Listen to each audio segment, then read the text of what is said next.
La presse peut jouer un rôle important à la fois à travers l'information qu'elle peut donner, une information suffisamment approfondie sur la question de la décentralisation.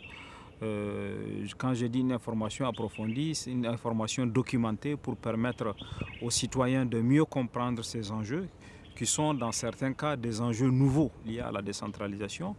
Et aussi, elle peut avoir un rôle utile pour, sans aller dans la caricature, dans l'explication, dans la meilleure explication de ces enjeux qui sont souvent très complexes.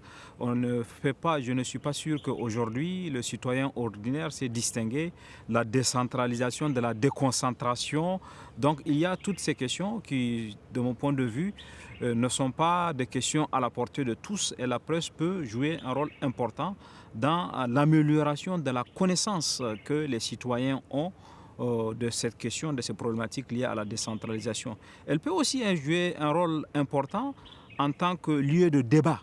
En tant que lieu de débat, si dans les colonnes de journaux, dans les émissions de radio ou de télé, la question est débattue, la presse peut regrouper des experts, des personnes qui ont une connaissance reconnue, une expertise reconnue sur ces questions-là, qui peuvent venir discuter, qui peuvent venir éclairer. Pourquoi pas, on peut avoir un rendez-vous périodique dans les médias avec un expert, un universitaire ou avec un praticien, un ancien maire, un ancien ministre de l'Intérieur qui pourrait venir parler de ces questions de sensibilisation. Et comme vous voyez, donc la presse a un rôle important à jouer et pour pouvoir l'amener à jouer ce rôle de façon très efficace, ce serait bien de poser des passerelles entre les journalistes et les élus locaux, de sorte que des préjugés qui peuvent exister de part et d'autre soient affinés, et de sorte aussi que les journalistes soient mieux outillés à travers une plateforme d'échange, une plateforme de rencontre, qu'ils soient mieux outillés pour écrire leurs articles, pour faire leurs reportages ou pour faire leur émission de télé ou de radio.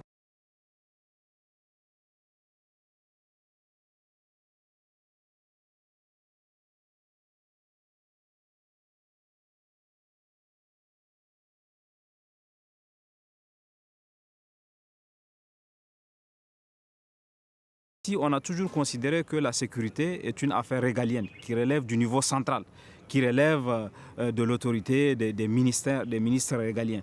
Aujourd'hui, la vérité, c'est que la question de la sécurité ne peut être abordée par le niveau central de façon efficace sans impliquer le niveau local. Si vous prenez la question de Boko Haram, si vous voulez la résoudre au nord Cameroun ou à l'est du Niger ou même au nord du Nigeria, vous êtes obligé d'impliquer le niveau local, d'avoir sa perception, à la fois dans la dimension sécuritaire, mais aussi dans la dimension réponse à ce défi sécuritaire. Parce que qui mieux que les maires, les autorités traditionnelles locales connaissent les citoyens qui peuvent être amenés à se radicaliser. Qui mieux que eux connaissent la réponse qu'il faut apporter aux jeunes de Maroua ou aux jeunes de Difa pour éviter justement qu'ils soient recrutables à merci par ces mouvements qui très souvent leur vendent des illusions. Même si les problèmes sont réels, souvent c'est des problèmes d'absence de perspective, mais le fait de rejoindre Boko Haram ne résout aucun problème de perspective. Et je ne vois pas quelqu'un de mieux placé que les autorités locales pour être impliquées. C'est pour cette raison, à mon avis, que les autorités, comme il a été dit au cours des discussions que nous avons eues, centrales, ont tout intérêt à avoir les autorités locales comme des alliés, comme des choses. Et puis maintenant, la visibilité, puisque nous y travaillons, la visibilité que la presse va donner au niveau local, au niveau régional, ne va pas se faire au détriment du niveau central. Il faut que cela soit perçu, à mon avis, pour éviter des malentendus.